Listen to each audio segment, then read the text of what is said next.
Hey, welcome back to the channel. My name is Kyle Got Camera, and today we got a very special episode for you. I don't even know what to call this. It's a podcast, it's an interview, but we're going deep. And I'm really excited to be sharing the stage, sharing the channel again with the returner, Mr. Skip Kelly, who is the founder of the Prehab Dojo, Thrive Dojo. And we're going to go really deep into the body today, the brain, the mind, the soul, all the things.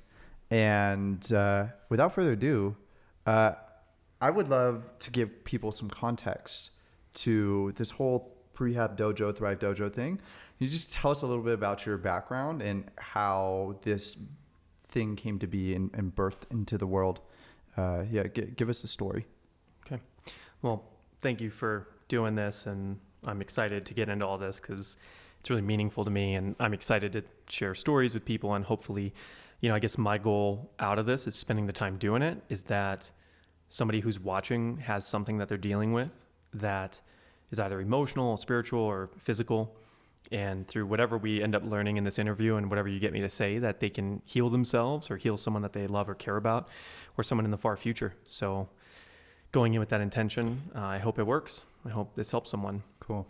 So let's start with the back. Yeah. Let's start with the back. So when I was 18, I was playing soccer recreationally with some friends of mine, some Egyptians that I grew up with that were just awesome people. And I was really not athletic, like truly not athletic growing up. And that's a whole nother thing we'll get into and we talk about in the dojo. But I was really trying to show off and trying to be a great player because they were all great players and I was not. And I was running up on the ball and I put my foot on the ball, like you'd put, here, I'll just back up and show you the position.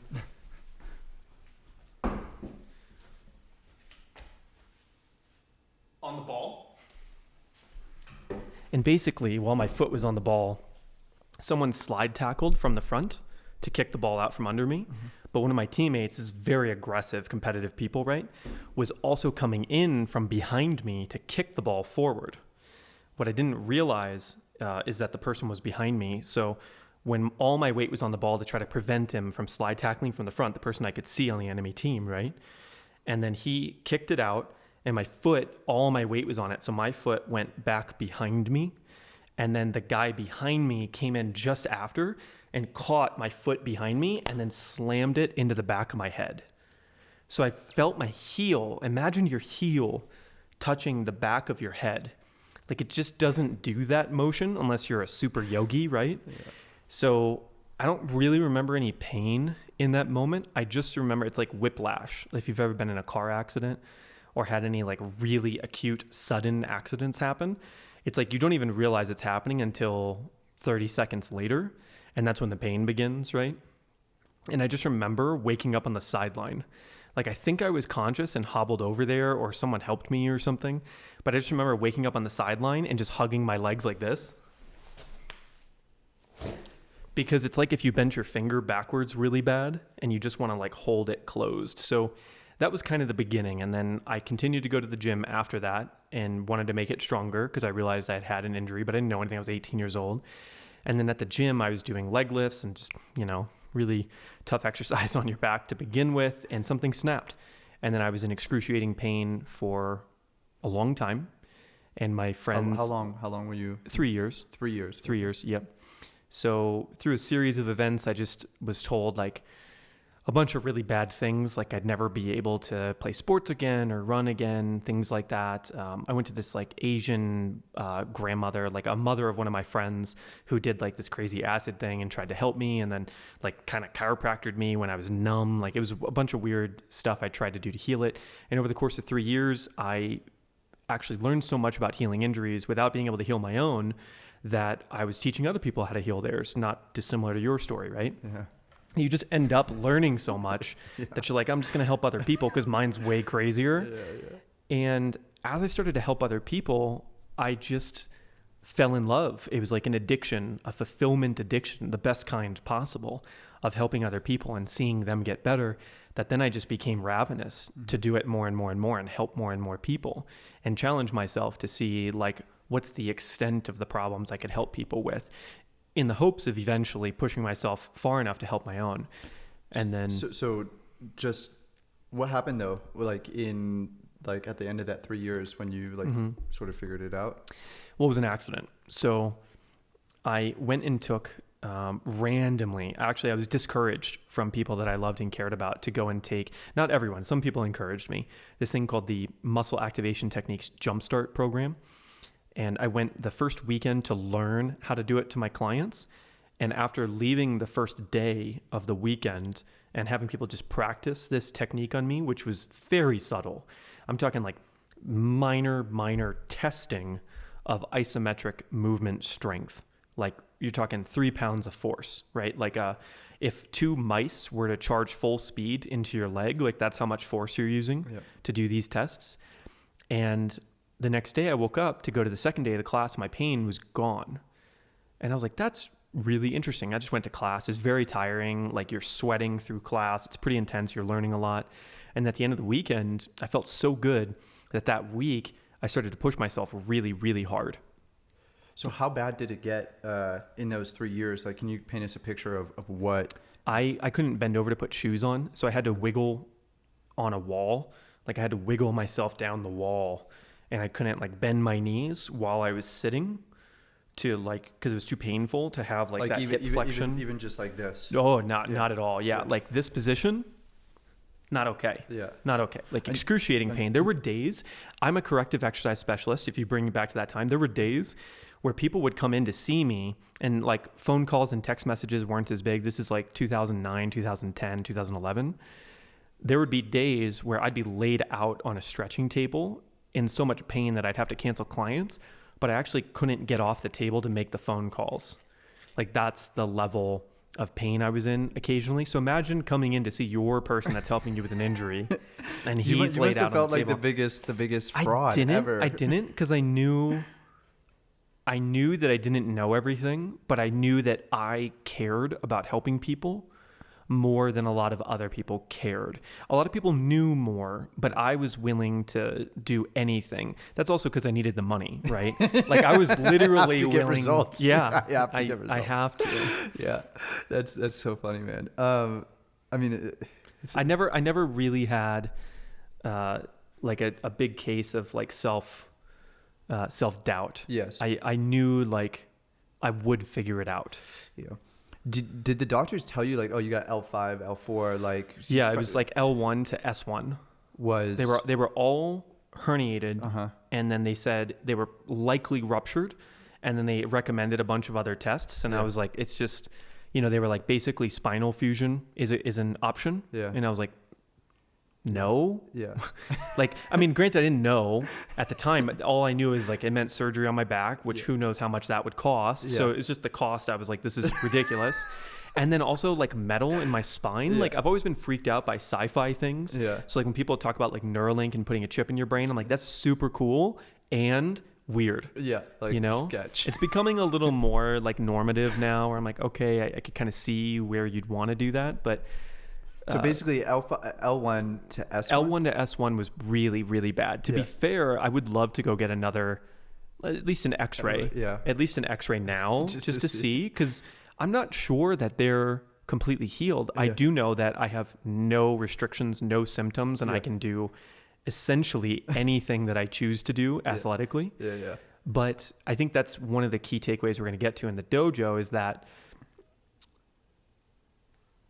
I'll give you an example. Like I've had a lot of ACL tears with clients that I've worked with, not my own ACLs, but you don't necessarily need all of your physiology to perform things. People know this, right? Like as an example, like you don't need an appendix to survive and live a great life, to thrive, right?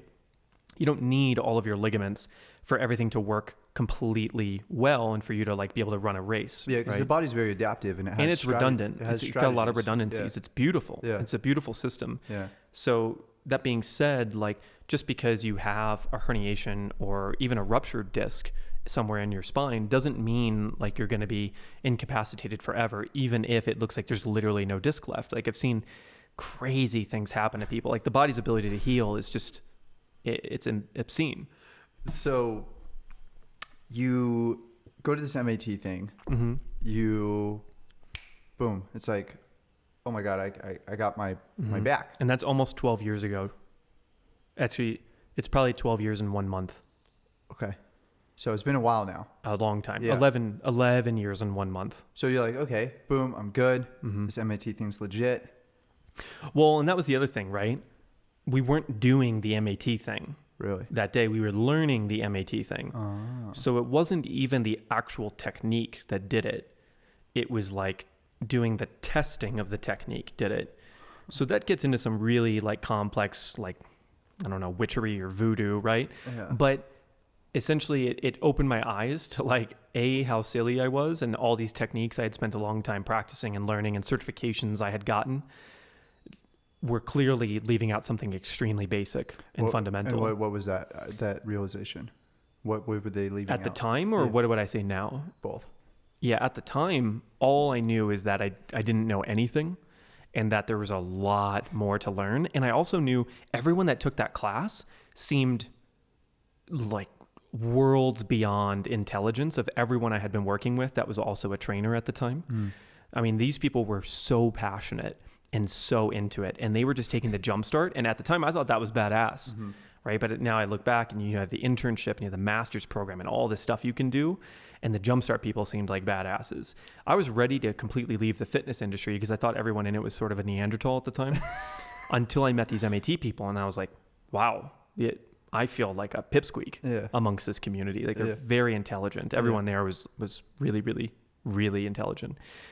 So what would you say now? Looking back on it, it really comes down to like how you view the body from a macro perspective. So when I was doing like the corrective exercise specialist program from NASM, the National Academy of Sports Medicine, I believe it's called now. When I was doing that program, it was like tension is bad. We need to relieve tension in the body. And if there's a muscle that isn't strong, that muscle needs to become strong by being trained. To train it, you need to progressively overload it to micro tear muscle fibers, eat good nutrition to rebuild that muscle and gain strength. What I would say now is the whole macro perspective of thinking that tight muscles are bad muscles couldn't be more backwards, right? So then what I ended up learning through a series of events was like, okay, well, what are muscles? Like, what do they do for us? All they really do is tighten and untighten. I wouldn't say relax. They just untighten. They either tighten a little bit or tighten a lot of it, right? But what do they tighten for? And muscles tighten to protect you or to move you, either subconsciously or consciously, right? Either from unconscious nervous system action, like a reaction, or a chosen response that you're doing, or proactive potentially, right? Yes. So knowing that if muscles only get tight to move me and protect me, then tight muscles, if I'm not moving, must be trying to protect me. Yeah. So why would I want to loosen something that's trying to protect me? So when I started thinking about it from that perspective, it still doesn't mean I want tight muscles, but I started to think about maybe I've been going about this the wrong way. Like maybe I'm not trying to loosen muscles. Maybe I'm trying to tighten muscles more. And when I started to think about it from that perspective, it opened up a whole world. And I had a lot of clients that had issues that I was still having trouble figuring out, right? We were able to like mediate those issues, like kind of maintenance them and deal with them a little bit, but bring the symptoms down but they had to be doing their stuff all the time. Yeah. And it still wasn't perfect, right? It wasn't even close to perfect, to be honest, but at least they could reduce their symptoms. Yeah. So when I started thinking about this whole idea and I started to learn more about the body and just how amazing the body is, I started to ask myself, like, do I know anything about the human body? Really? Yeah. And the more I learned, the more I was like, wow, we don't know a lot. Like, we just don't understand what's really going on. You know, like one of my favorite teachers of all time, Jacques, and I had this back and forth at one point about where does consciousness come from? Like, where is awareness? What is it? Where is it stored? Right? How are we interacting with the world? And where is that? Like, you've got your thoughts, your mind, right? And you've got like your physical body, but then you've got like a third thing. And where is that thing? Where is it stored or located? And we don't know, right? A, we don't know, and B, it's just a big mystery. So that being said, when you look at even human blood, there are so many things in blood that we don't understand yet. and we don't have names for, and we don't really know how they interact. I mean, even if you go to the most basic things like a white blood cell, we don't know everything that they do. We don't know everything that's in them. Like we just found like 2 weeks ago, at least 2 weeks ago, I saw the article. We just found like a further subcategory, like within cells of like an entirely new array of, I'm not even sure if you would call them like intercell molecules. It's even like deeper than that, right? It just goes like deeper and deeper and deeper. So all that being said, I didn't know anything. So I said, okay, let me drop the idea of playing whack-a-mole, tight muscle, loosen, tight muscle, loosen, tight muscle, loosen. And let me just go around and say, okay, what muscles feel tight?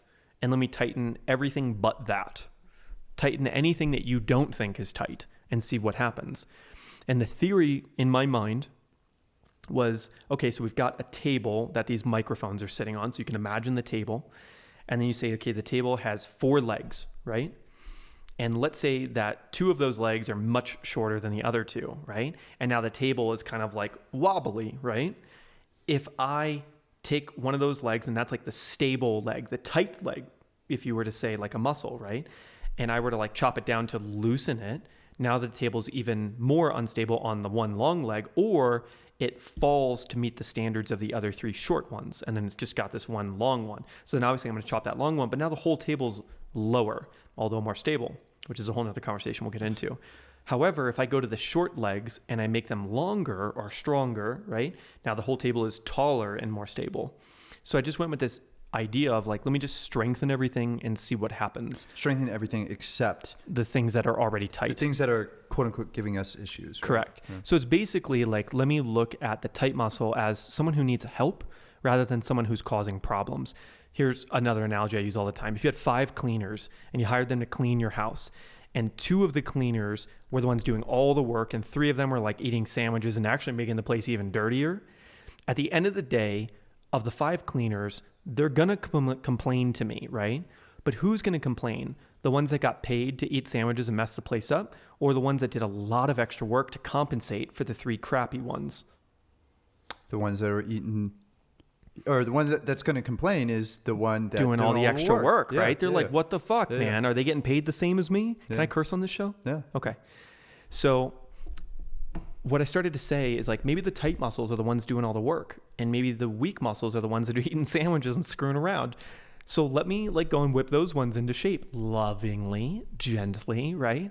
And as I started to do that, there was like profound impacts on every client almost instantaneously. Give me an example of just like one story so people have like real contextual like evidence of just like how transformative this could be when you were working with clients. Yeah. Give me a good one. Yeah. I hesitate to even tell this one because it's almost unbelievable when I tell it in its entirety. And some of these clients, like I'll leave names out and things because I don't know if they'd want me to share. And I'm even going to change some of the circumstances. So it's very not clear who it is.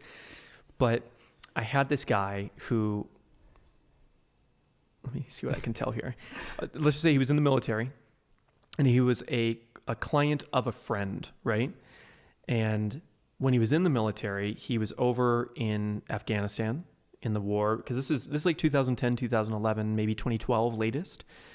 And he had taken some shrapnel into his belly, in his intestines. And I think some of the shrapnel had gotten into his spinal cord, but basically it was like 1 or 2 weeks before I was going to leave the area I was working in and move to another state, because I felt like I had healed a lot of people there and I wanted to go to a different area to start impacting that community. And this guy got brought to me, and he was a client of Jake Merhoff, actually. Yeah. And shout out to Jake. Shout out to Jake. He's awesome. And this guy came in, and he had to drink 2 beers every morning to be able to exist, because he was in so much chronic pain. They couldn't remove the shrapnel, because if they did, they thought he might die or have like consequences for the rest of his life. All like, kinds of issues, potentially paralysis, whatever, sever spinal nerves, bad things. So they couldn't take it out. So he had just chronic pain all of the time, amongst, I would guess, PTSD as well because of the situation, right? Yeah, just being in war. And he broke both of his femurs because he carried a friend out of battle. Yeah, so dude's a war hero. Dude is insane, incredible, right?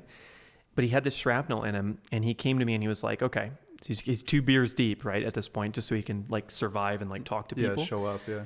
And he explains the story, and he's like, can you help? And I'm like, I have no idea. That sounds like way out of my field of expertise. I feel like you need a neurologist. And of course he's seen all these people, right? Yeah. He's a veteran. He's done all that stuff for years at this point. I was like, well, I have no idea, but let's just try some stuff and see what happens, right? And he couldn't sit up and sit down, like a sit up on a couch or something. He couldn't do. It was excruciating. Oh, you can imagine, like trying to curl your abdominals with Yeah. shrapnel that's permanently embedded. Yeah. Are you kidding me? You're talking about heavy metal toxicity, people. You're like, oh, my water has zinc. I'm like, dude, that's shrapnel in his body.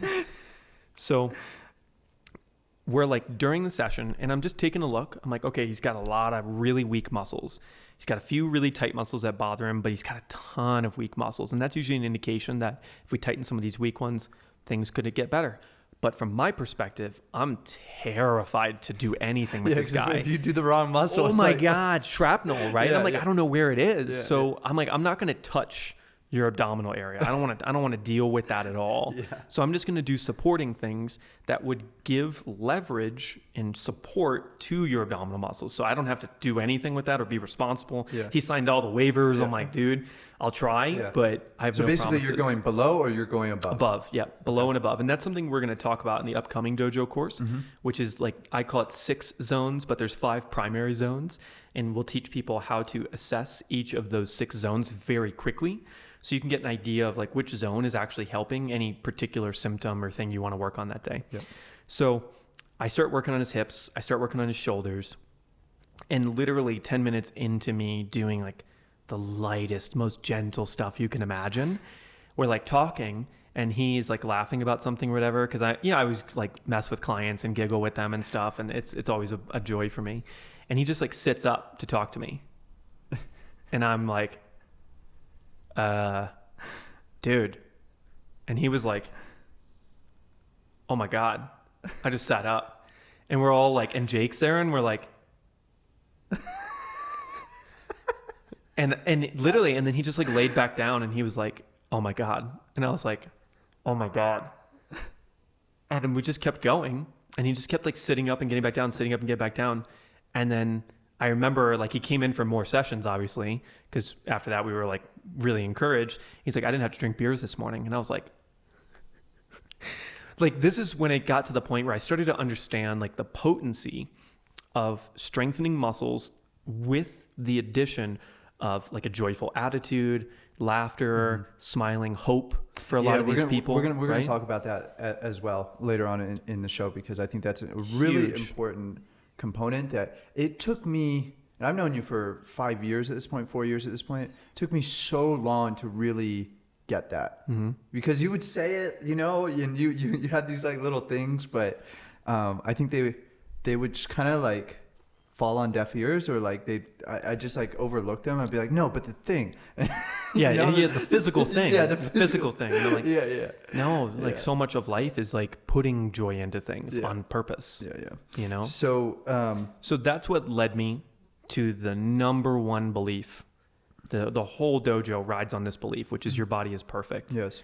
And you've got to put faith in that.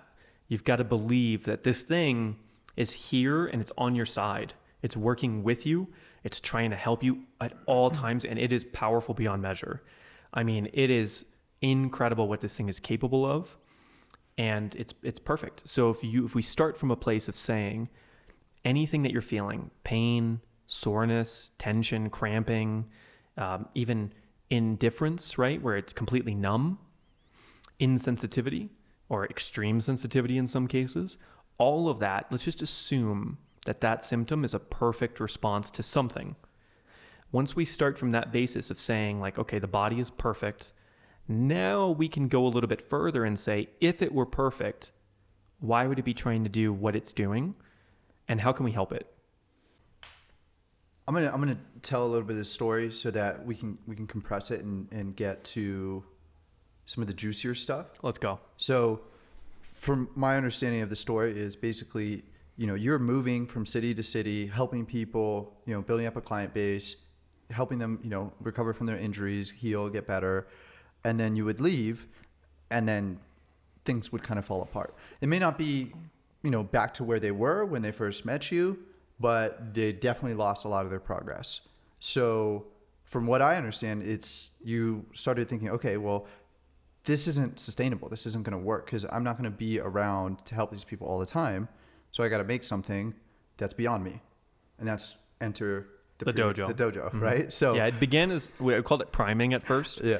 And it stemmed from an idea that popped in my head where I said, okay, I plan to leave and move cities again and again and again and keep helping different people. And from that perspective, there was an unlimited amount of people that needed the help that I was giving. So I said, my goal has to be to see people one time and then to just wave at them from then on and leave them with enough information and enough of an impact that they will be intelligence hungry for the rest of their lives about their own body. But then I needed to figure out a way to get them the information. Yeah. Never ending search for answers. Yeah. A way to ask better questions within their body, and then the principles to come up with solutions whenever they needed them. Yeah. So what is the dojo? So the dojo is the virtualization of everything I ever did with clients and so much more. It's a way to have any sort of symptom. So like 3 weeks ago, I'm in a very intense lifting regimen right now. I woke up one day and had this like massive neck thing that happened. I had started meditating a lot and my shoulders were like really relaxed during the meditations. So I was like lifting really heavy during the day, meditating and really relaxing the shoulders at night to the point where it's like completely like almost dislocating. I'm so relaxed, right? Yeah. And then just through a series of events and stress with the kids and everything, I woke up with a huge neck injury. This is a perfect example of someone who is well-versed in the dojo and what could happen. I immediately went, okay, my neck is really tight. It's really angry at me for doing all this stuff back to back, how can I give it some love? So I start and do the 6 zones, and I take a quick look and I say, I'm going to do 1 foot exercise, 1 knee exercise, 1 hip exercise, 1 core exercise, 1 shoulder exercise, and then 1 neck exercise. On the side that it's tight or on the other side? Symmetrical on both sides at the same time, just so I can get the quickest scouting thing. We're talking 15 seconds per zone. Okay. So I do 15 seconds on my feet and then check my neck. 15 seconds on my knees, check my neck. 15 seconds on my hips, check my neck. 15 seconds on my core, check my neck. 15 seconds on my shoulders, check my neck. And then probably the neck's not going to do much because wherever the pain is not the source of the pain. Unlikely. Yeah. It can be, but unlikely that wherever the pain is not the source. Yeah, unless there's an impact or something like that. So through that really quick assessment, I was like, okay, clearly the feet have something to do with it, and clearly the core has something to do with it. Okay. So then I leaned into those two, did a bunch of stuff with my feet for like 5 minutes, and I was like, minor improvement. And then I did some core stuff and some hip stuff for 5 minutes. Massive improvement, like instantaneous. And that's the thing. It's a muscular issue that you can deal with, and B, that it's solvable through muscular means through the dojo practices if it can get better in like 5-10 minutes. And if it's not getting better in 5 or 10 minutes, it's one of two things. Either it's not muscular, it's emotional, spiritual, or some chemical thing that's happening to you, or some organ referral pain, or number 2, that you're just not good enough at the techniques yet or not doing the right thing yet. So the dojo allows people to get a symptom, do a quick check and assessment on themselves, figure out what's going to help it the most. And then the deeper practices are all the various fun things you can try to improve it. And as you go through all the prehab stuff, which is the laying down, or like we just did a standing routine before we filmed this, that will allow you to really connect with the muscles and establish sensitivity. And sensitivity is actual strength. Lifting is not strength. Sensitivity is strength. And then from there, once you're really good at connecting with your body, you can start on the more intensive stuff where you can start doing some of the Thrive Dojo workouts. And from there, you can bridge into all the normal fun fitness stuff, whatever you find fun. Trail running, jump roping, kettlebells, the Steve Cotter rope stuff from David Weck, which is awesome. And we're going to just have so many awesome, cool people come on to teach more. So let's dive into that a little bit. This is really interesting. This is like spirituality and martial arts for your body, and it's probably the best, healthiest thing you could do with your time. So if someone's been dealing Shameless plug. If someone's been dealing with a chronic issue, or they've just been really inactive, or they're dealing with other conditions, and it is something that they have gotten used to.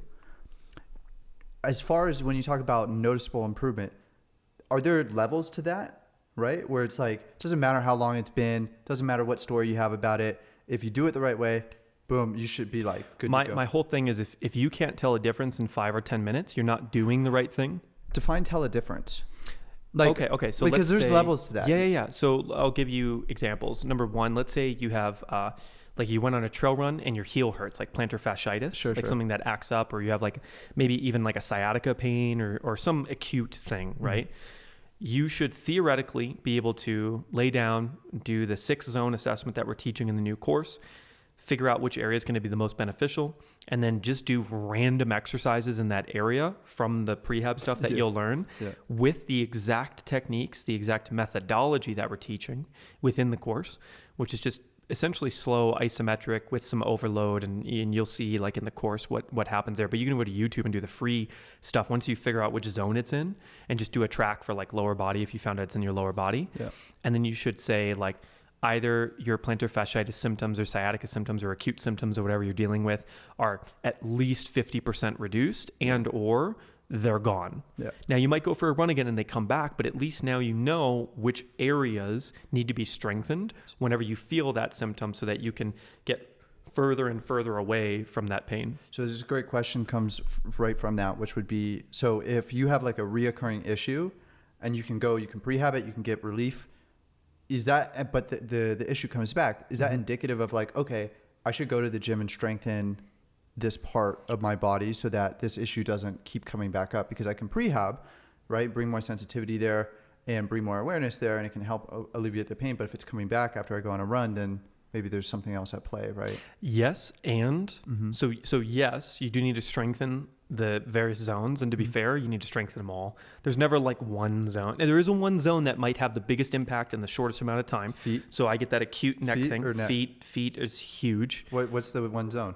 Well, it's different for everyone, right? And that's the whole purpose of learning the assessment of the 6 zones, right? Yeah, sure. But beyond that, there's many other things too. It could be the types of shoes you're wearing. It could be that when you run, you're stressed out. You're doing it because you hate it, but you want to get skinny, I mean, it's like, and this is where we really get into the mental, emotional, spiritual part of the dojo, which is, to be honest, 10 times more important than the physical side.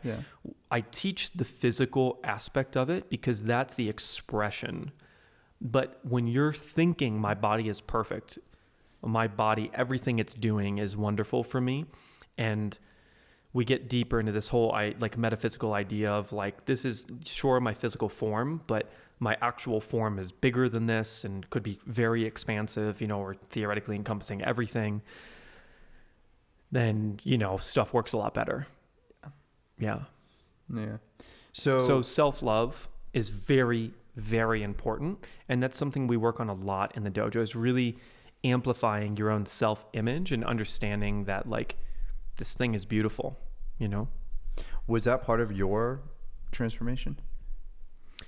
Definitely. I wouldn't say I had a bad self-image, but I did play whack-a-mole. I was like tight muscle, bad muscle, tight muscle, bad muscle, painful muscle, punch it in the face, right? And then eventually I was like, tight muscle, oh, I love you, muscle. Painful muscle, I love you too so much. And the more you can do that, the more you can say like, oh, I'm feeling really fatigued today for some reason. I don't know why. And you say, you know what, body? I love you. I love that you're letting me feel this fatigue and warning me that I should slow down, or warning me that I'm not doing something fulfilling with my life, so my energy is being sapped, or warning me that I'm not voicing the things I need to be voicing to the people I love and care about, or that I need to be improving something in my life, or that I'm just not at peace with how I'm living. Maybe I'm fighting myself when I don't need to be, right? And these are all things we go into deeper and deeper. So the main thing is learning the physical expression. How do you discover the meaning behind those things for yourself? Like, how do you decide, this is what I need, or this is what my body is telling me? And I'm curious how because I know the dojo, there's a lot of like, you're developing a relationship with your body, the communication between you and your muscles and your nervous system. But I'm just curious how that looks for you inside your head. Because I know what's going on inside my head when I'm prehabbing, and when I'm like going into discovery mode, I'm like, oh, what's that thing in my neck? Oh, I need to trust. Mm-hmm. You know, I need to trust myself. Mm-hmm. I need to trust others. I need to trust in the process. I need to trust in, you know, what the universe has in store for me, and so on and so forth, right? So I have my way of like going about that, but I'm really curious, like, what goes on in Skip's head when he's thinking about that. Oh, okay. At first, I thought your question was like, how do people go through that process? And my answer is, I don't know.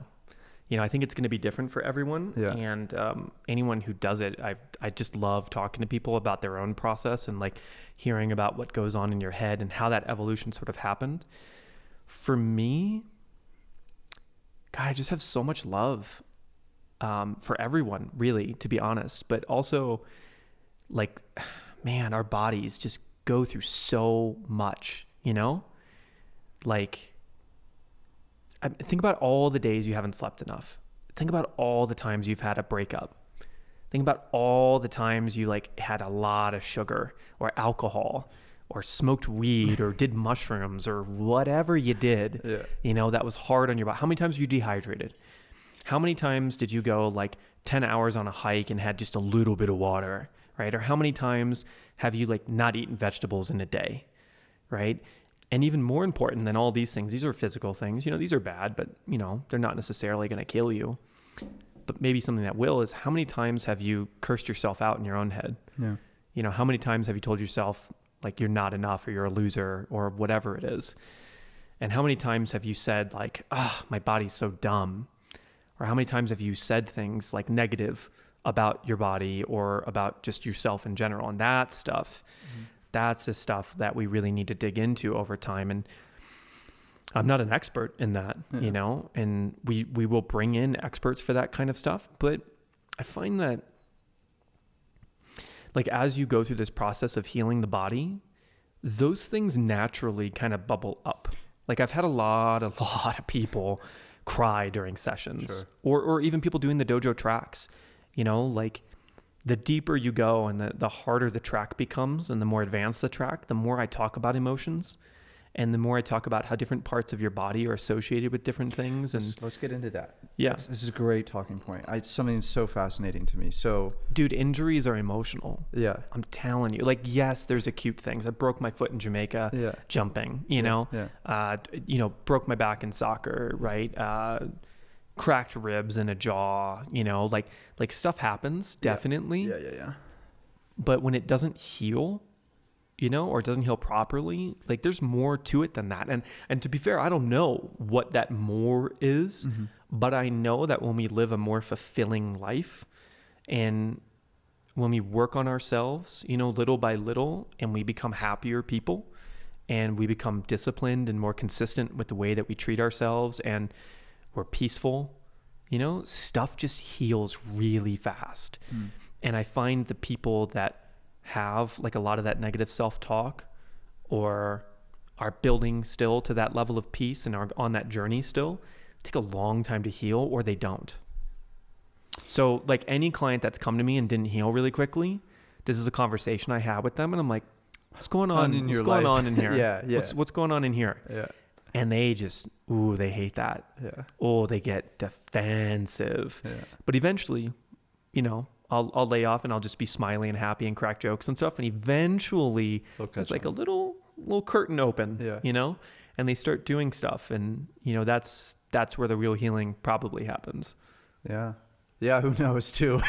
Like, at the same time. I don't know. But no, I believe that, because like, I feel like if you do something and live your life in a way that is fulfilling, that is an act of self-respect. That is an act of self-love. That is an act of it's an act of love. Dude, and it's hard, man. Yeah, because it's so easy to go for the other stuff. It's hard. You're like, no, but this thing, like it's like all the money and all the you know, and like the girls. But then it's like, no, but here's the thing that like your little child self is like dreaming about. He's like, dude, let's just go do it. I just want that. I want the fun. I want the adventure. I want the thing, right? And there's the calling, the whisper, right? Yeah, and I think about that. And here's another thing, right? sometimes we are in situations we can't really change. That's true. Sometimes we can't chase the calling. Yeah. Sometimes responsibilities are there. Yeah. You know, they're real. Like the kids. Yeah. Yeah. That's real, dude. Yeah. It's like a daily thing, right? Yeah. But it doesn't mean that you can't be fulfilled by anything. It's sort of like a game. Yeah. Pick your game. I don't want to say you can cheat at it, but like it's a perspective. You either do the thing that's your calling and that you want to do, or you see everything that you do as the calling and the things you want to do. That's true. And you have a choice to just like embrace and like accept and love the stuff that you're doing without changing it, or change it and do something new. Yeah. I think a lot about, I mean, for me, you know, the video thing was so powerful for me when I picked up a camera. It was just like, I was doing all these different things and I was just like, dude, like, I gotta go have some fun, you know? Mm-hmm. And like, granted, I didn't get like all the way better because I didn't know really what was going on, but I got a lot better, like a lot better. And I was having the time of my life, you know?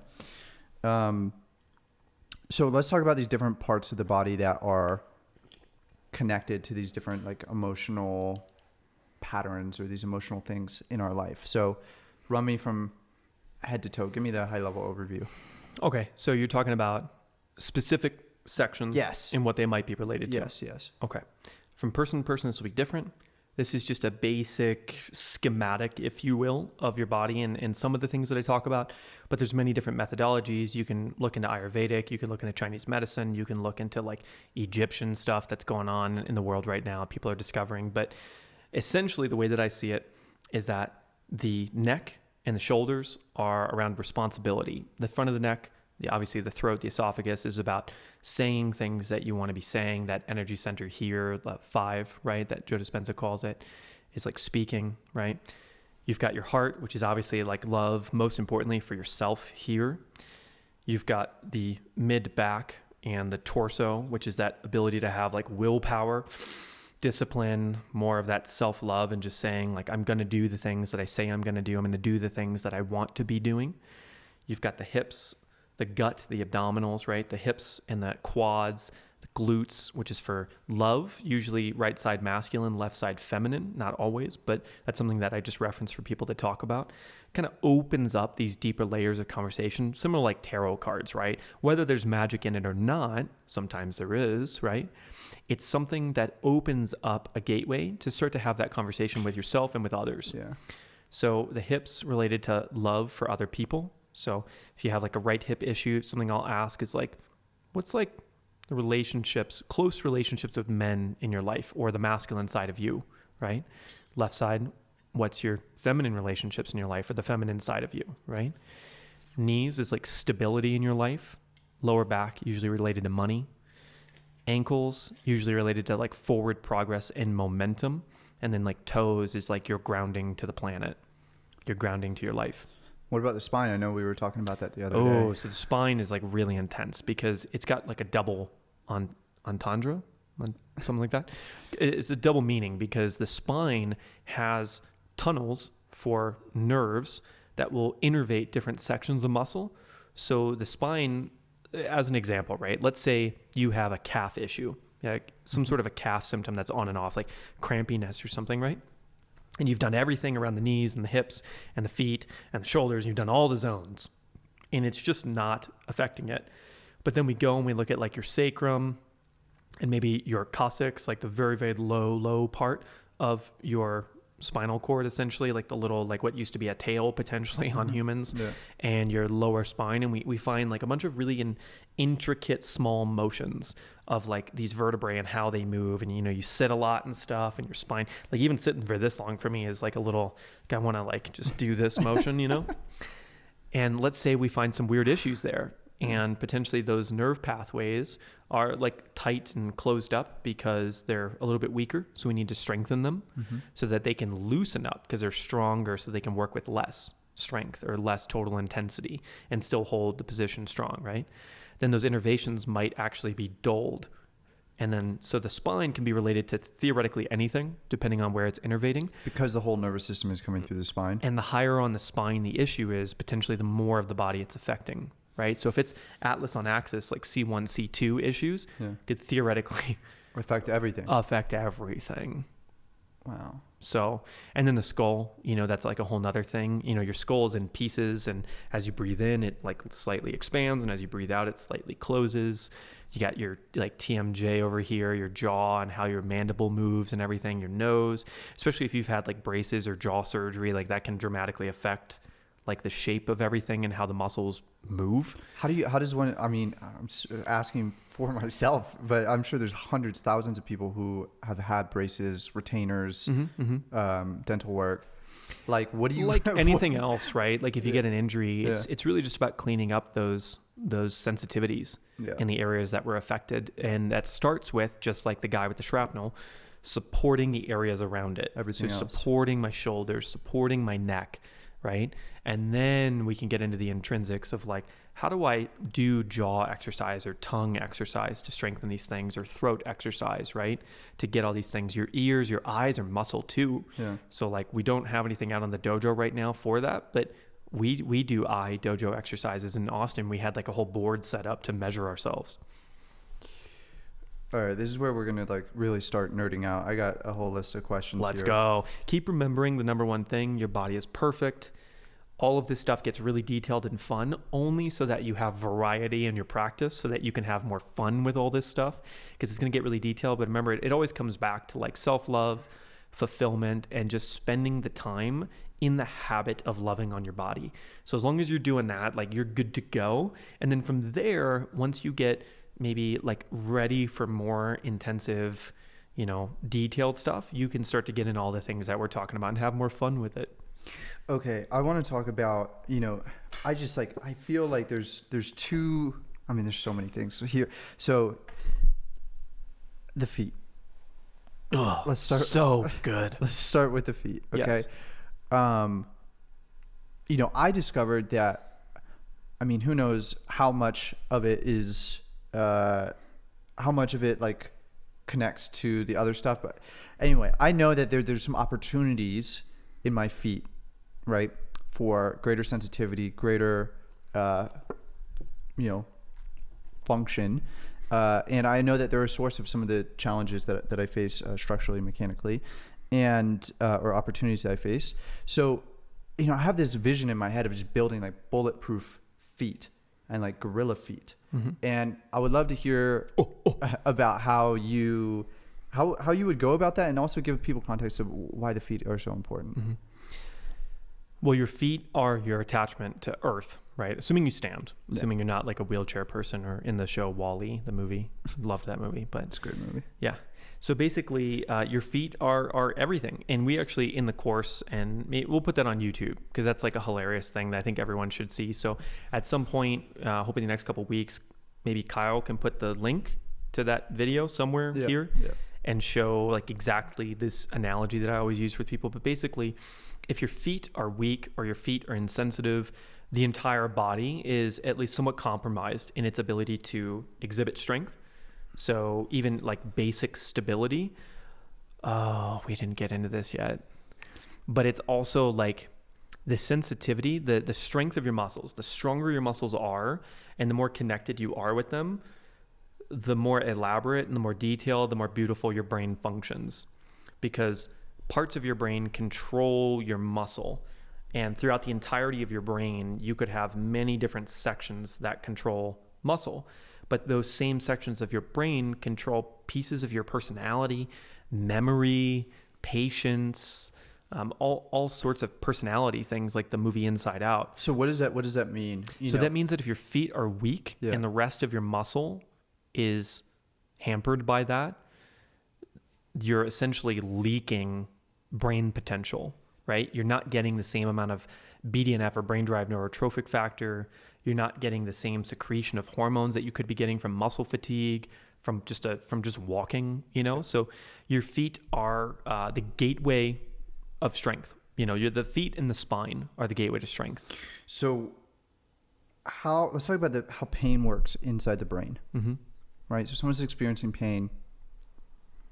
It's happening in the brain, right? Yep. Well, it's happening so let's define pain, right? So I have let's say a random, let's call it the neck pain that I had, right? the muscles themselves that are exhibiting the pain response, or the ligaments or the tendons, are having micro-inflammation within them, right? So they're having potentially damage, assuming that pain is not phantom pain, and assuming that that pain is not emotional pain, assuming that that pain is physical pain, which is, it's a thing, it happens.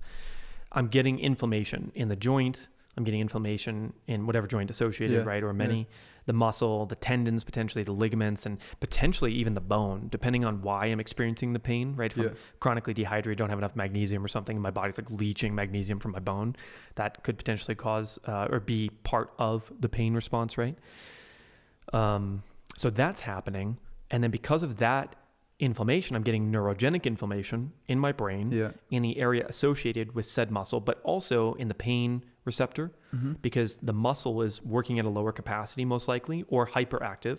So I'm getting inflammation in the brain where that muscle is located in the brain. There's just like this crazy thing.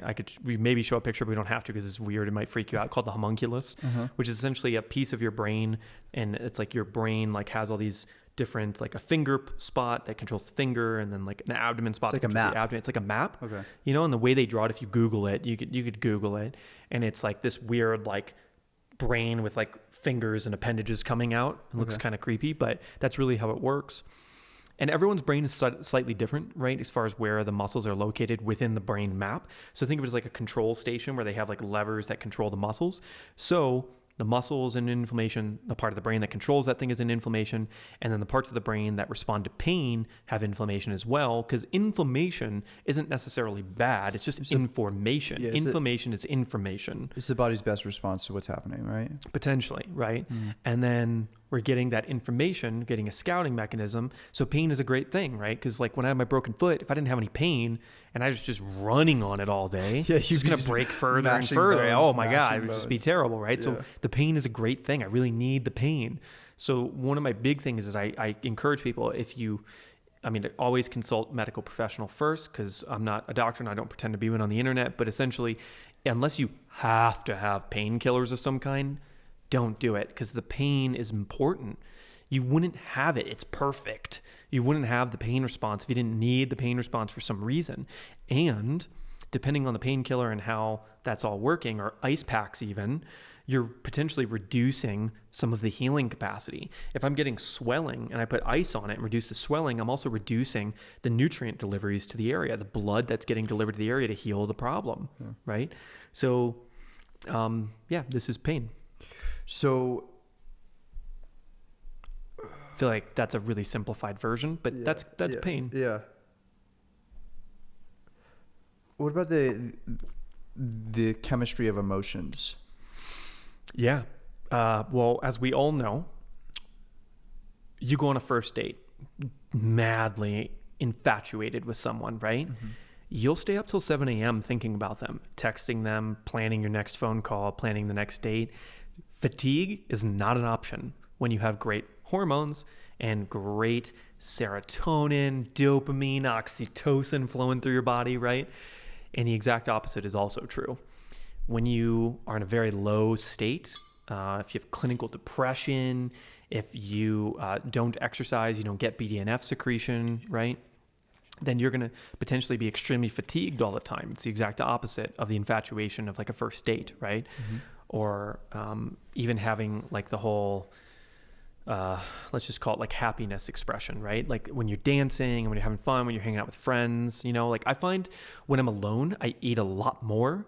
And then when I'm like sitting at a table talking to friends, I end up eating a lot less and feeling full, like a lot easier. And just eating a lot less food, right? Which sometimes is bad, but that just happens because what someone once told me is called primary food is full.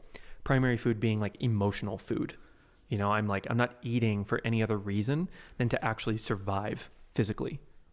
So how can we create emotions or chemistry or whatever? Man, a lot of ways. Yeah. So having like some sort of a practice, a daily practice, hopefully many times a day, where you can check in with yourself and say, I'm going to feel love now. And just remember what it feels like to feel love and just take 30 seconds to feel it, In the dojo tracks, I try to incorporate a lot of guided things to smile in the more advanced tracks that we're recording now, we talk a lot about feeling these emotions, feeling positive emotions, because the more you feel them, the more you practice feeling them, the more you will feel them, and the more often they'll be present in your day-to-day life. You know, I'm a big fan of the Joe Dispenza meditations. Kyle does them too. We do them together a lot of the time. And just taking time out of your day to feel positive emotions, regardless of anything else that's happening, will start to cycle you into this pattern of producing all those good hormones, all those good chemicals that help your body feel alive, that help your body absorb the right nutrients, right? So all these things are really important, and it's very important to train those patterns. Okay, bringing us back around Let's go. to the feet. Feet. I want to talk about gait. I want to talk about the hips, because Yes. I have had some hip issues that I'm committed to, and gait issues that I'm committed to resolving. Trunk rotation, lateral pelvic tilt, like whatever name you want to put on it.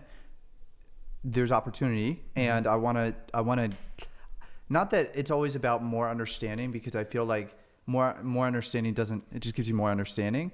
But like, I feel like the information out there about foot mechanics, about hip mechanics, about, you know, good gait is confusing. So can we simplify this? Yeah, I got a couple good experts in my radar right now that I want to like bring on and do really cool stuff with, who talk about feet mechanics that are excellent. Yeah. But for the purposes of this, your feet are like the first area you should start on. If you don't know where to start, if you have no symptoms and you're just like, man, this sounds awesome, and I just want to feel really great all the time, and I want to be able to train harder, recover faster, and just enjoy my body more and get more of these positive emotions that Skip is talking about, let's start with the feet, right? So on the YouTube channel for the Thrive Dojo, there's the Toesercise like partner video.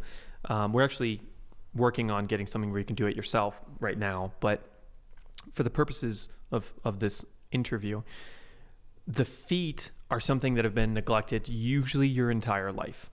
So I'll send you a photo that we can put in this video real quick, just to give you an idea of how mistreated our feet have likely been. So on one side of this photo, you're going to see like a foot, the way it's supposed to look, the way we were born for it to look. And the other side, you're going to see a shoe that's completely normal from one of these great people that I want to bring on. That's like, they're wearing a shoe, and on the other side, they've cut out the top of the shoe, which we're going to do for the course. Yeah. And you can see like how spread out the toes should be. And then in the shoe, they look like this, and they're all like clumped together. How many years have we been wearing socks that are like mitten socks that like mash your toes together through a light amount of force, but all day, right? In school, how many times have we put on shoes that like artificially like shape our feet in some way that's supposed to be scientifically better, right? Where it's like, dude, the body is perfect, man.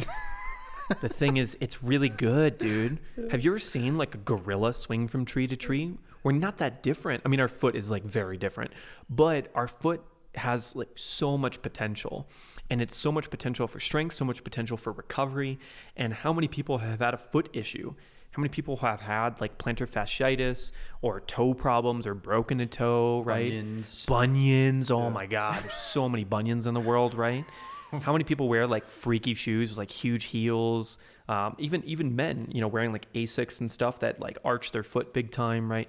So our feet have just been really mistreated. So I see them as the biggest area of opportunity for people to start with, to find the fastest change. If you really want to see like what's possible and how much different you can feel, whether you have symptoms or not, try doing some of the foot or toe exercises just on the YouTube channel and see how fast you feel. Do one session and like pay attention, walk around a little bit before you do it, do some like calf raises, go for like a light 2-minute jog, feel what your feet feel like in the rest of your body, do the Toesercise thing, do the partner toe exercise by yourself or with someone that you can rope into it, and then go for that light jog again and see how different your body feels. Comment below. So, you know, something that I wonder about is like, you know, the dojo stuff is great for... Our feet are Frankenstein. That's what it is. Okay. Right? So they look crazy. They do look crazy. You should see my Willow's feet. It's crazy. The source of her pain. I know it. And so the dojo stuff is great because you bring that sensitivity to the feet, right? You can feel them and stuff. But like, don't we need to progressively overload them a bit? Don't we need to like really like... I know strength can't like change it, like it's just access to the nervous system, right? But don't we need to like make them Stronger. beefier? Yeah. Yes and no, right? So for the purposes of feet, we really need to get the sensitivity in the toes up. We need to get the sensitivity in the arches up. We need to do like all the various, foot and toe exercises and just expose our feet to like a variety of motion. But then we need to go out to these trails and go on uneven ground and even just stand on uneven ground and let our feet just move around and be free again. Like when you go to a massage parlor, they start like moving you in all these weird ways, but you're like, oh, it feels so good. And they start like, they take your arm and you're just like, and they like twirl it or whatever. And they like stand on your back and it's just like moving you all these weird ways, which you're completely capable of doing. And it feels good. Same with your feet, man. They've been in like shoes and they've been neglected and they're weak. So if we can just get the smallest amount of strength in these toes and get this ability for them to like move and actually feel things again, and then you put them on the ground and you let them move and you get some Vivo barefoots or like some of these Zero sandals, right? Just anything that allows them more movement. Get some toe socks or no socks, right? And you just go out and move them. That in itself will strengthen them a lot. It takes time. We're talking like if you've had normal shoes your whole life, you're talking like 2 years, 3 years of just love. Just love and attention. But man, you're going to be that 95-year-old that's like running the 5K with everybody else and like whooping on your grandkids, right? And don't we all want to be that 95-year-old who just beats everybody? Yeah. Not like beats them, but. Okay. Moving up the chain to the hips, the gait. What is the gait? Yeah. Walking. Gait is walking, right? It's like how you walk. A lot of us walk the way that our parents walked because when we were children, we just mirrored them, right? So we walk kind of with their stance and their style. So in the new course, we actually have like a whole chapter on how to walk, how to jog, how to run, and how to sprint, which are very different mechanics. Do you have models of like the best walkers in the world? Because like I feel like that's really important. And I wouldn't say walkers, but I've heard elite athletes. I forget who it was. There's one dude. I don't even remember the sport. I have no recollection of who the guy was, but I just remember he said he would watch how like the best movers in the world, like it doesn't matter from what Kenyans, bro. Yeah. Kenyans. They got dude, I once worked with a guy who was on, I think it was the U.S. Olympic team, did the 5Ks. Yeah. Something like a 5K, right? Yeah. And I was working on his feet and I was like, okay, we're going to do like I mean, you don't have to do this in the dojo, but it's like this extension. Like, so think about like your toe doing like this and then over. And I'm like, we're going to test this muscle. I'm going to push it like that. It goes like up and in. And he goes, okay. And I went, what? Did you just do that? And he was like, yeah. And I was like, oh my God, we're so pathetic. Yeah. We're so weak toes. Yeah. But because that would be a way to model, right? Like, you look at your parents, right, as you're growing up. Yeah. No one's really like an excellent walker. There's good runners. What about like old ladies in like China, or like Japan who are like... With like the hunchback, you mean? No, but they're like 100 years old and they're walking... Potentially. Yeah, potentially. I mean, walking perfectly isn't as important as being happy. Yeah. And it's also not as important as having good movement habits. Yeah. But walking brings me so much happiness. Yes, it does. You know what I mean? So when we talk about like gait and we talk about walking effectively... Yes. The first thing we got to talk about is what shoes are you wearing or are you not wearing shoes? I mean, obviously barefoot's the best, but you also need to protect your feet. So I'm not saying you should go walk barefoot like on the asphalt on the roads here because there'd be like glass broken or something, right? I walk barefoot every morning here. But. Yeah, which is great. Hopefully you don't cut your feet open. Yeah. But, we got to talk about like, let's just make sure we got good shoes or we're doing barefoot and we're not wearing mitten socks. We're wearing like toe socks or no socks, right? So let's make sure that's the number one thing because that's going to affect the mechanics of everything. Yeah. Hopefully we're doing some toe exercises and some foot exercises. We've gotten those feet back alive like we were talking about, right? So they can have the capacity to move in all these like interesting good ways that brings them health and allows us to get that fatigue and those intricate muscles down there, which secretes that brain-derived neurotrophic factor, which makes us happy, right? Yep. But then moving up from there, let's make sure that the knees are not locked out. They're not tight, right? we're letting our knees bend as we walk a little bit, right? They're getting that like kind of swag, not like a lot, but you could play with that. You could totally play with a lot, because playing while you walk is very healthy for you. Let's make sure that those hips are really like swinging independent of each other. You're getting like this like torso rotation motion that's happening, because your hips do have the ability to move opposite each other, almost like rocking in a cradle, right?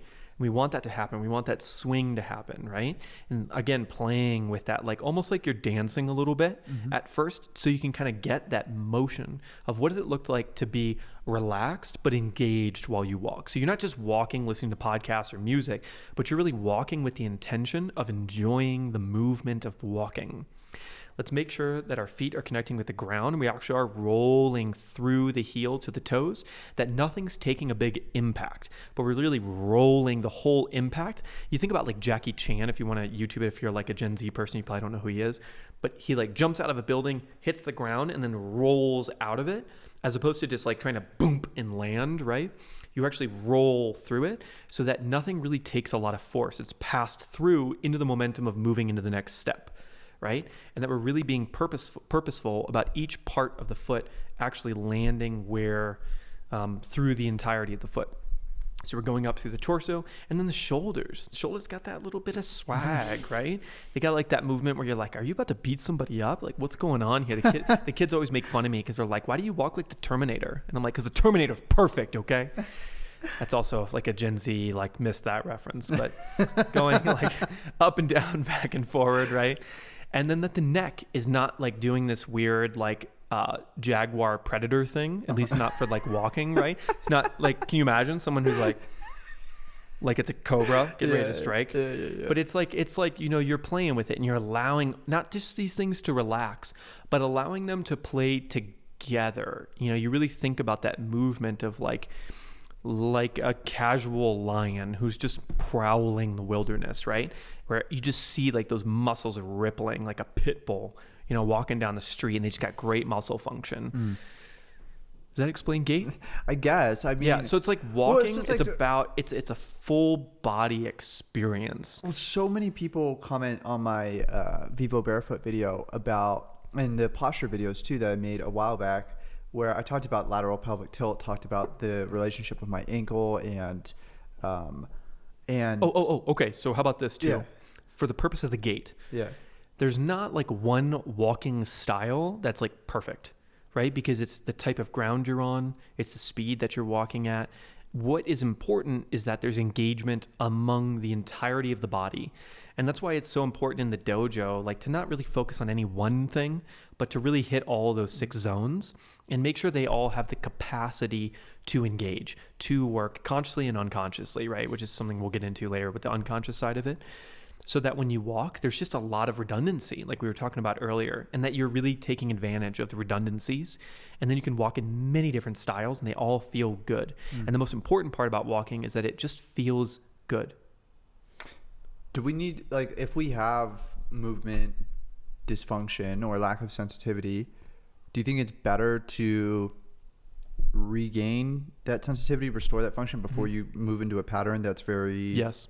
Okay. Yeah. So this is kind of like a case-by-case basis depending on the intensity, but let's take a look at like a client I had a few years ago who is now got a double hip replacement, but at the time had like some really sketchy hips, right? So like obviously walking, running, doing some sort of cardiovascular exercise where the heart rate is elevated to like 85% intensity or less, you know, helps him flush the lymphatic system like we're talking about, helps him get all the good hormones, right? Lifting will help him do all those things, but you have to walk. People have to walk, and sometimes it hurts to walk. Yeah. Some people can't walk very well. So what I do for that, like when we talk in the dojo about training, jogging, running, sprinting, which are 3 other different types of gaits, you know, basically like a light run, a medium run, and then an actual sprint, right? Yeah. We talk about the optimal mechanics for those and how to train yourself for those. You could say, I'm going to go out to this circle here and I'm going to walk in circles with the perfect gait. And I'm going to look at Skip's video on the dojo and I'm going to like copy everything that he says to do. And I'm going to take it piece by piece and say, I'm going to roll the foot, each step, roll, roll, roll, roll. Feel the toes extending slowly.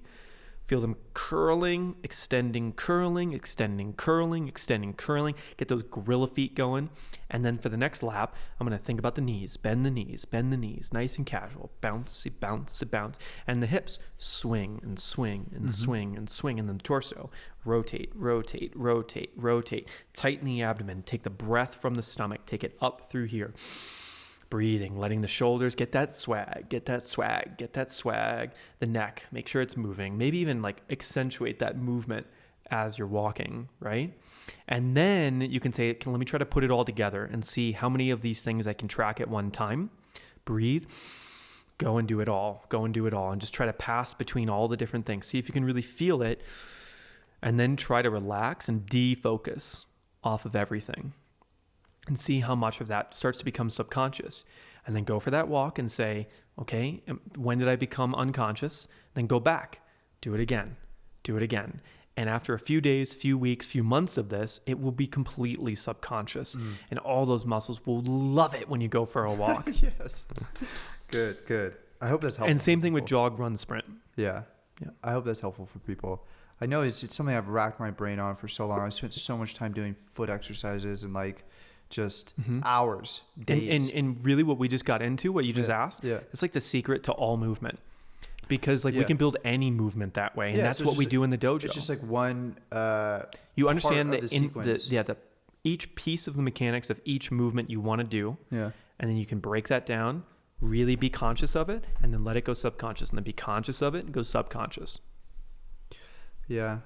I think something that is important to talk about is just expectations and timelines and stuff like that. Not that any one body is the same and every case is different, but I think sometimes people think, oh, in 30 days, like I'm going to have this sorted, or, oh, in 90 days, I'm going to have this sorted. And this is the thing, as you're seeing here, like we just want to enjoy this process. Yeah. This is a lifelong thing. Yeah. We could do this on and on and on, and eventually you will fall in love with doing these things because they chemically make you fall in love with them.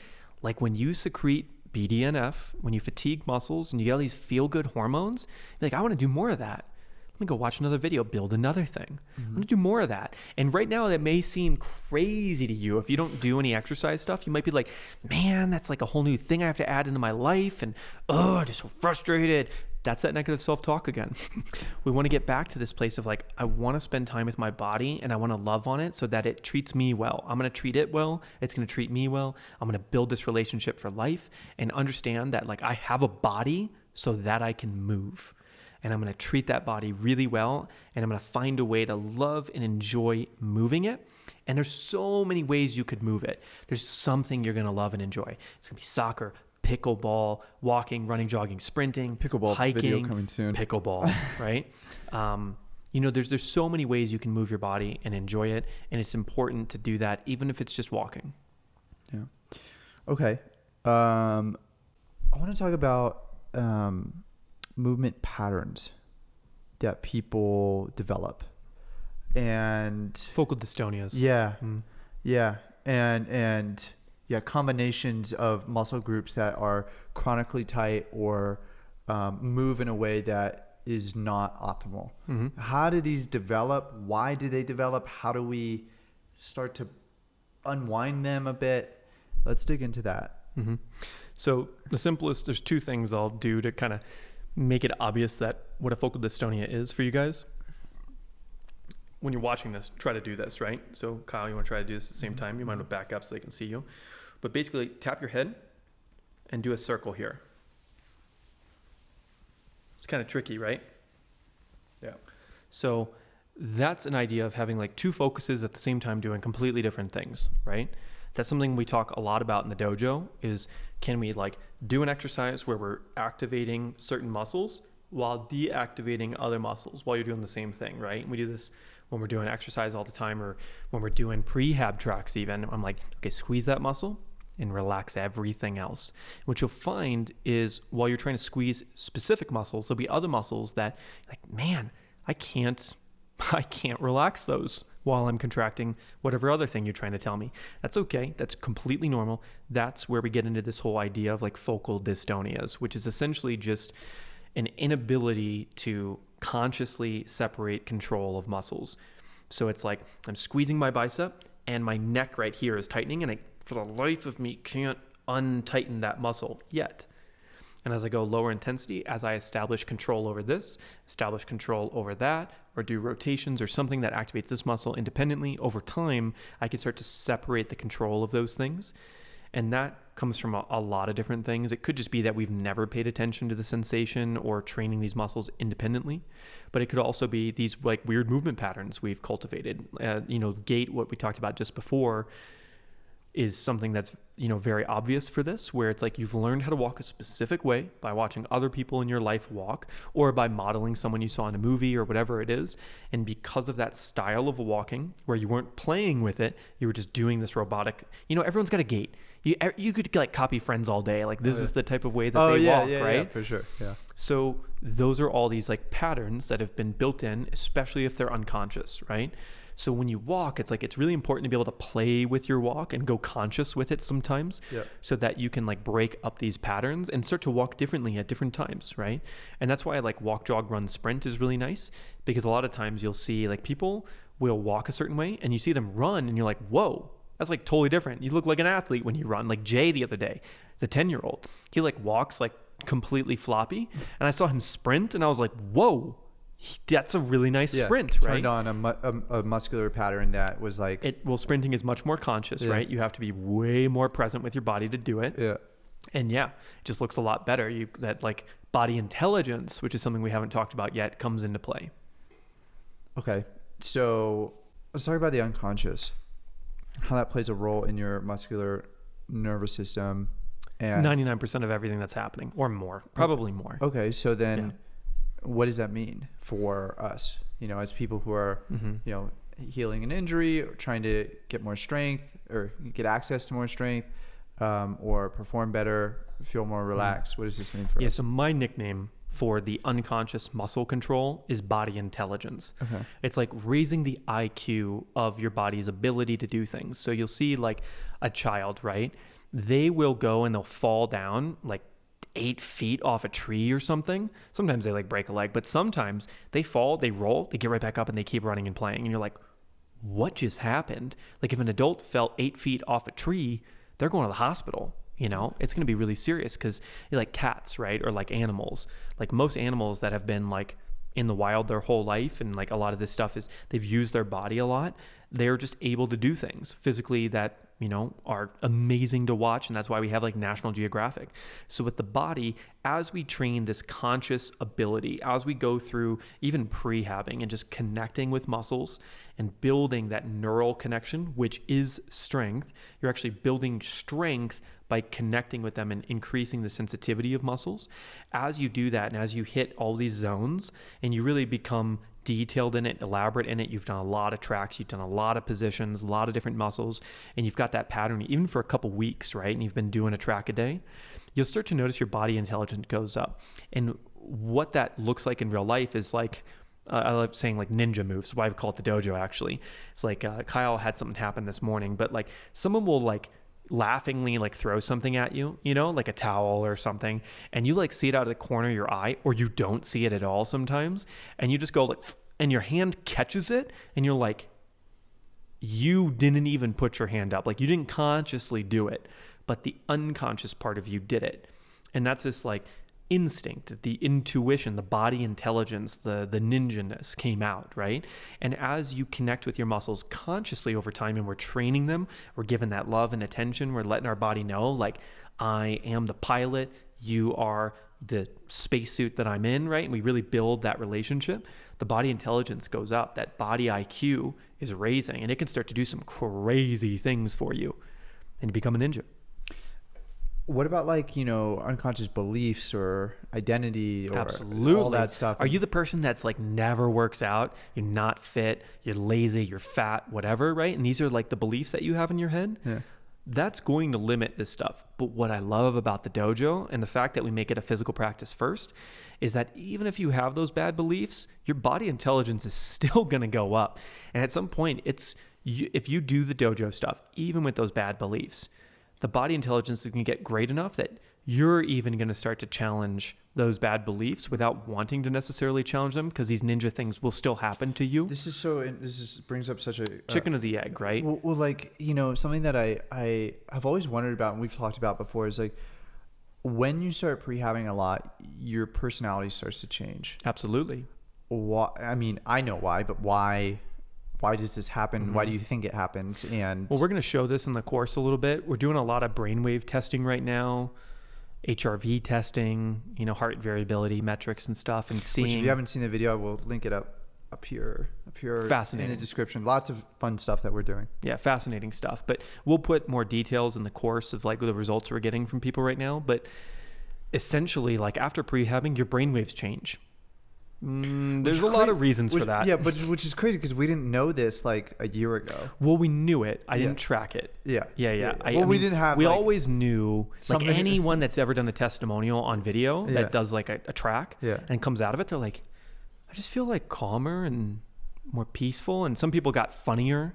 Some people got more serious. Some people got more playful. Some people got smarter, like brain smarter, right? And more creative. Like all kinds of things happen because you're connecting with the spacesuit, the thing that you're living in.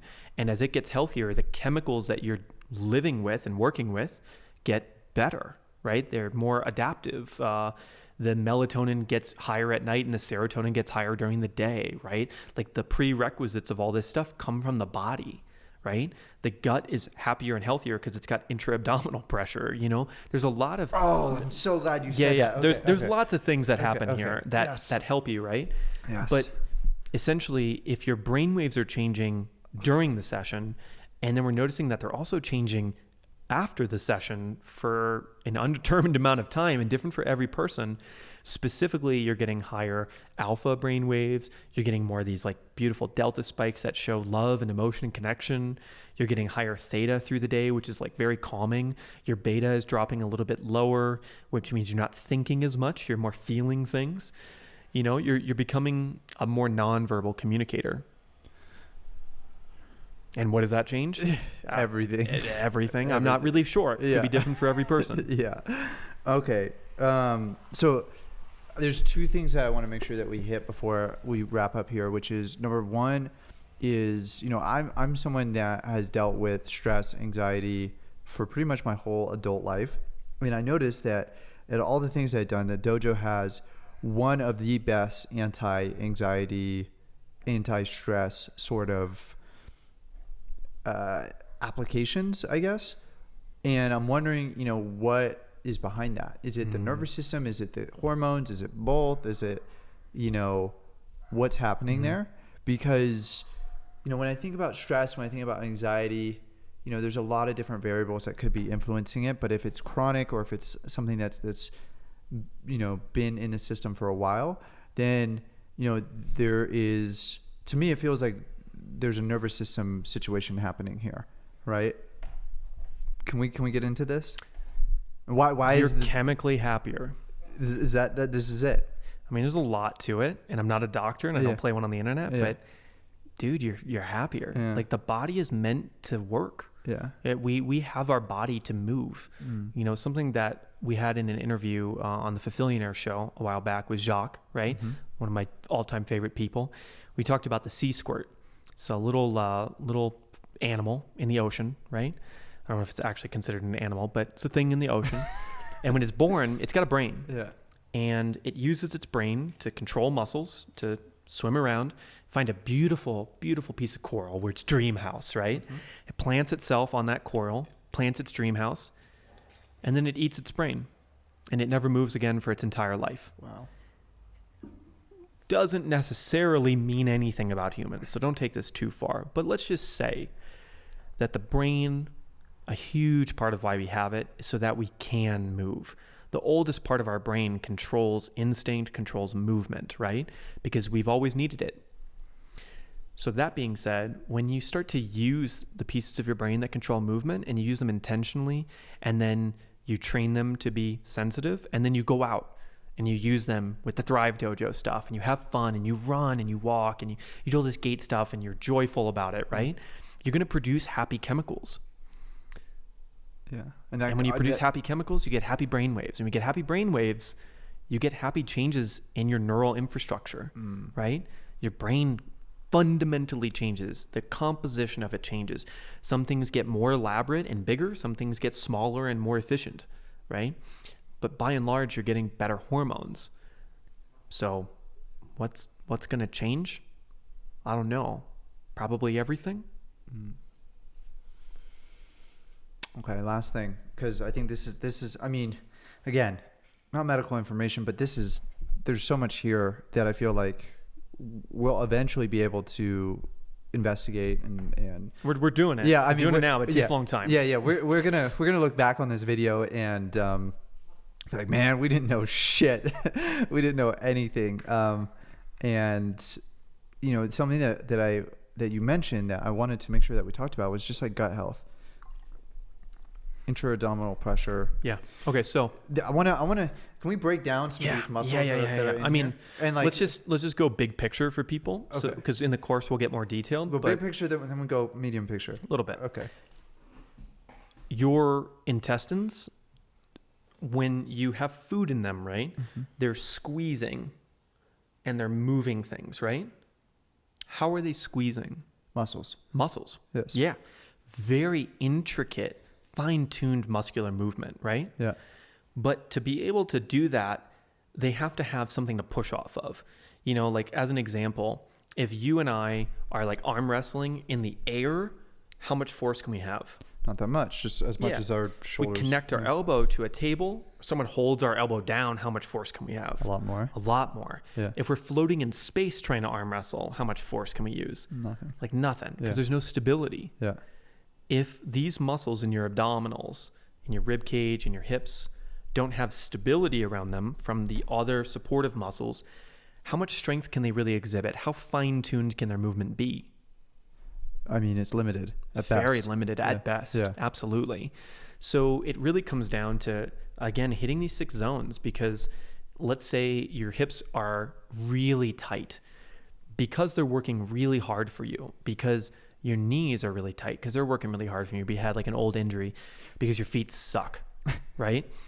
Your intra-abdominal pressure is compromised. You won't be able to experience that quality of control here, or you sit in a chair all day and then it's compromised as well, and now you've got that anterior pelvic tilt, posterior pelvic tilt, you got stuff going on, your like lateral hip hike, right? You got all these like weird movement patterns. Totally. And then you expect like 45 feet of intestines to be able to do something for you and like squeeze in an organized fashion when you can't even squeeze your bicep or your toes in an organized fashion. Yeah. And these are all unconscious, right? This goes back to body intelligence. This is happening without us. And so, you know, if you're sitting all day, you got these bad movement patterns, you got these So we actually have a digestive tract in the OG dojo tracks, right? Yeah. And all it's meant to do is stabilize the intra-abdominal pressure for you a little bit, so that your intestines and so all these organs can really move better, and that you can have the stability you need to move food around, and poop, hopefully. What's that big muscle that there's like a lot of muscles going on, but I think you're referencing the transverse abdominis. Yes. Yep. So there's an upper and a lower innervation there, but probably a lot more. Like, to be honest, like we don't even know all the muscles, and from person to person they're going to be different as far, because like, okay, so this is going to get super geeky for a second, but what I would classify as a muscle is a specific part of muscular tissue that has its own nerve innervation, so that if you were to like zap that nerve, only that little patch of muscle would fire. But nerves are very, very malleable, we're coming to learn, right? Just like your brain has a tremendous capacity to change and adapt and grow through its entirety of its life, so do the ability to innervate things effectively, right? And even change.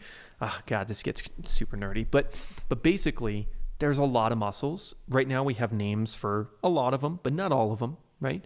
We could break down like as far as the lower transverse abdominis goes and the upper transverse abdominis goes, we've got at least 4 different segments of those that are getting innervated differently, right? Okay. Within that, can we control those individually? Maybe. You could try to get that conscious skill involved, but you're never going to be able to just contract one muscle at a time without using, some advanced drug that we don't currently have access to, or like deadening the brain except for the part that controls that part of your brain that controls that one individual innervation and opening up the nerve line that would get there. I mean, that's crazy. But that being said, we can get pretty specific with our conscious control over focusing on certain muscles. Yeah. And as we do that, you might have so many focal dystonias around your abdominal section in your core from sitting like this for extended periods of time, driving, right, walking with crazy shoes, and just all the things that we've already talked about through the entirety of this interview. So again, it's really, I mean, we go back to this again and again and again through the dojo. It's like, do the 6 zones, man. Do them all. Do them as specifically as you can. Enjoy the process. It's an everyday thing. Yep. It's a forever thing. Yeah. You don't have to do the tracks per se, but I do recommend doing the tracks because you'll get probably better benefits out of the tracks. You could freestyle like once you get into that, but as you've probably learned and I've even learned, going back to the tracks even for me is great. Yep. And it's always a better experience because it's more intense, it's more specific, and they're sequenced in a way that's meant to give better benefits. Sequence. Got to talk about sequence. This is something that I mean, this is like way nuanced. Like I've known Skip for a long time. I've been prehabbing for a long time. I've seen great benefits from prehabbing. So I'm getting very nitpicky with some of these questions, but I think they're important for people. These are the questions that I want answered that sometimes Skip isn't available to give. And we're in a format now where he never has to answer them again because we are capturing this, and thus this can benefit not just me, but hundreds of thousands, potentially millions of people in the future. So sequence. Yep. Yeah. This is something I rack my brain about all the time. Yeah. You know, I'm like, I'm testing different things. I'm just like, and that's beautiful. Yeah. And you should be doing that. Yeah. You know, you should be testing sequences with your own body. And that's what the 6 zone assessment is all about, is seeing like, you know, where do you want to hit first and where do you maybe want to hit last, but you do want to hit all 6 of them for just on a daily basis, right? Like I'm not dealing with any injuries, but I still need to hit those 6 zones at least weekly. You got to hit all 6. Because the second you start ignoring these things and just letting life happen to your muscular system and not taking a priority, not going to the gym or anything like that, these focal dystonias will start to merge, you know, you'll become unconscious. And just like thoughts, if you're not training positivity on a daily basis, if you're not experiencing those beautiful emotions like we talked about, these things start to spiral downwards because aging happens, because stress happens. Well, also the brain is programmed to be more survival prone to negativity, right? Because that's it's paying attention to things that are a threat. Yes, exactly. So I mean, the things that could potentially be bad, and you can train your brain to pay attention to positivity. This is true. And that's the thing, right? Yeah. And it's a sliding scale that we can talk about. Is like, once you get to positivity, now it's like all you see is positive, right? But you got to get there. So when we talk about sequence with exercises, right? We can talk about attempting to look at your own zones and say like, what do I want to start with today? But then we can talk about, oh man, and this gets deep. So like the way that I come up with exercises in a sequence, it ranges, right? So I can play with certain things, but I try to build, there's several like kinetic chains, if you will, that I work off of. One of them is force reduction or shock absorption, you could say. And the other one is force production or shock production, right? So let's just say like force production, shock absorption, right? Let's just say when you take like a step, when you're in that step and you're in the compression side of it, you're absorbing shock. What are all the muscles that are activated? And then when you take a step and you're going forward, what are all the muscles that are activated by producing force? And that's one methodology to like break the body down. And I use that methodology often. So we even have like a shock absorption and a force production track like way back years ago that we made.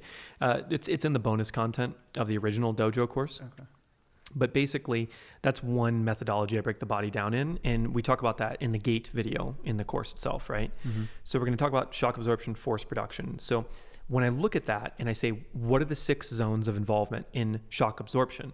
So if I want someone to go out and feel powerful, I might create a 6 zone exercise thing, building what I would consider the most common weaknesses in the body through force production. So force production, we take a step. Toe curling is engaged, right? Calves are pushing down. Hamstrings are engaging to support the calves. glutes are producing force, quads are producing force to engage, right? To produce and lift you off the ground, right? Your lower back, your middle back is arching to produce that force and allow that to come out, right? Your shoulder blades are pinching, you're rotating a little bit because you always rotate no matter what you're doing, shock absorption or force production, right? And your neck and everything is erecting, right? So I might go through a sequence from the ground up in that force production so that when you get done with that track, you're like, ooh, I feel powerful, right? Mm-hmm. And then to the opposite, if I want you to calm down, I want you to breathe, I want you to feel soft and gentle, I'll do the exact same thing, but with shock absorption, right? So I'll go in, I'll say, okay, we're going to start with toe extension, dorsiflexion, external, internal, probably external, which is really nitty gritty of why we would do that one. And then we're going to go into absorbing the shock, right? So the hamstrings has to decelerate. So we're going to strengthen those, connect with those. Whenever I say strengthen, I usually mean connect and engage in more sensitivity, right? Because that is strengthening. Decelerating through the quads so that they can allow the knee to bend, the hip flexion that's happening, again, the torso rotation that's happening. As you can see, the core, all the muscles in the core involved in everything with gait. Force production or shock absorption. I mean, truly everything is involved in everything, but if we're going to focus on something, and then the actual forwards of the chest, right? The compression of the chest, the pecs, so the shoulders coming down and in. Just to clarify, this would be force. This is shock absorption. Shock absorption. Yeah, so just think curling into a ball. Is shock absorption? Expression is force production. Okay, so in your mind, there's an emotional relation to those as well, right? Tell me about that. What does curling into a ball do with you? Protect, calm, safety, right? And then here, unleashing, right? Yes, energy, intensity. Yes, absolutely, right? So it's interesting that you say attacky in relation to that, but we'll get to that later. So that's one methodology that I break the body down into that I use often to create sequences. So when you're thinking about, okay, I'm going to go work out, I'm going to go into force production, right? And potentially. Yeah. And then, it depends on how you want your workout to be. But chances are after the workout, you're probably going into force absorption. Shock absorption. You could say force absorption. Sure. Yeah. Shock absorption, whatever. To calm the nervous system down after you just had an intense workout, right? Potentially, absolutely. So, okay, cool. More questions. Something that I want to get inside your head about when you're prehabbing. Let's say you're like, okay, I got a little bit insensitivity in my left pinky toe, like we all do. Sure. I don't know about you. My left pinky toe is savage. Shut up. No way. Let me see it go. Bro, it's a savage. Okay. We'll take that offline. For you to build that connection, what are you saying to yourself? What are you saying to your muscle? In my head. Yes. I love you. Yeah. And I love you. I love you. I love you. And I'm feeling it. Yeah. More important to feel it than to say it. Yes. Emotions are far more powerful than words in my experience of them. Yes. Yeah. Just, I love you. Let's go, buddy. Let's go. And it's funny when I talk to people, I talk about like muscles or people. Yeah. I'm telling you, they are alive. Yeah. Right. Muscles are alive. So I always say like, oh, this one's a boy and that one's a girl. And like, this one's like not either. Right. And I'll go through the muscle and be like, what's he up to? Yeah. What about her? And I will literally ask like muscles that I know I'm really connected to about other muscles. It's the weirdest thing, dude. It's the weirdest thing to be in my head for all this. No, see, this is the good stuff because I'll connect with whatever's the most strong in my body sometimes and be like, what do you think I can do to help this guy or this girl that's having trouble, And then I'll just feel the answer. It just gets like so esoteric, but it's just how I have learned to do it. And the more you increase body intelligence, the more you can interpret this information. And this information is like, it's like frequency, right? It's feelings that come to you. Yeah. And then it's also the weirdest thing. Like there was at some point, I used to be able to, now it's just a normal thing for me, but I can like touch someone and you can like rotate your arm and there's like an extrasensory perception of like how force is traveling through your body, just feeling your arm rotate on your wrist. Yeah. And it's the strangest thing where it's like, it's almost like I can talk to your muscles or at least listen to them a little bit when you're doing that because there's like various tensions, right? And the more sensitive you get to feeling tension at certain joints, you can be like, oh, okay, like his ulna and his radius, they're like not rotating very much right there. And then like his shoulders, like not wanting to come forward, but it wants to go backwards. That's really interesting, right? And then like his neck, and I can see all these things. And then I'm like, and then I can just be like, maybe you should try this thing, right? Yeah. And it's weird. But as you develop a relationship, like my muscles want to help other people's muscles now. Yeah. It's almost like we're a team. That sounds weird when I say it out loud. But it's like they sometimes will tell me like how to help other people. Yeah. I don't know how else to explain it other than a lot of the time when we're doing these things, I'll be like, it's not me. It's like something else. Yeah. Someone's like, how did you know to do that? I'm like, I have no idea. You asked. Yeah, no, this is great because this is my job, right? Like, and this is what I've identified in myself is that, I am the communicator. That's it. I find the idea, I extract the idea, and I give it to the people. That's it. It's like the Robin Hood of ideas. Yeah, that's my only role. You turn thinkers upside down and empty their pockets out. Well, no, that's pretty much it. Like I really think one of my mentors, Henry. Remember Henry, the guy I used to work with? Oh, Henry's awesome. Yeah, Savage. So he told me that, and I didn't really understand it until I started to get older and started to work more with more people, and I just realized that is what I do. Is like I'm gonna get inside your head. I'm going to take out the best of whatever you have, and I'm going to give it to you. And I'm going to give it to lots and lots of people. And I think there's just a couple more questions here that I think would be really valuable for people who are, going on this adventure as I have started to embark on.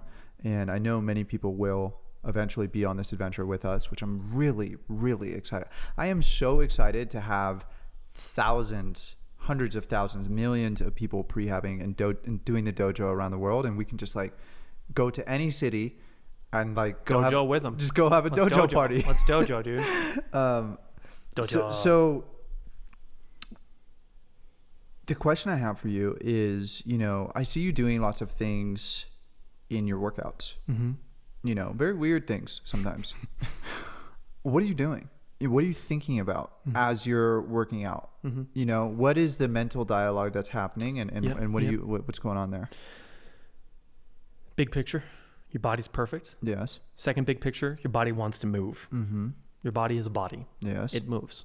Muscle contracts. That's what it does. When it contracts, it produces awesome hormones. Awesome chemicals result from all of that. You feel better, you feel healthier, your brain comes more alive, you can feel more happiness and fulfillment in your life, and you could potentially become a better person with those things if you want to, right? So when I'm at the gym, all I'm doing is thinking about building a better relationship with whatever muscles I'm working on. And I do that in any way that sounds fun to me. Give me an example. Sometimes I'll go to the gym and it's the temple, right? I like going to a gym because I like a temple. Sometimes it's an at-home gym. I've had a weird life, right? Like I've been so many places and lived in so many places and had to do so many things. But the one thing that's very consistent with me is like I don't miss the relationship with the bodybuilding.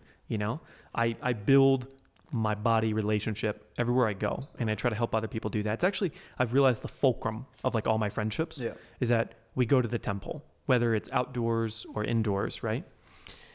So that Which is being funny said, because when we first met, we never did that.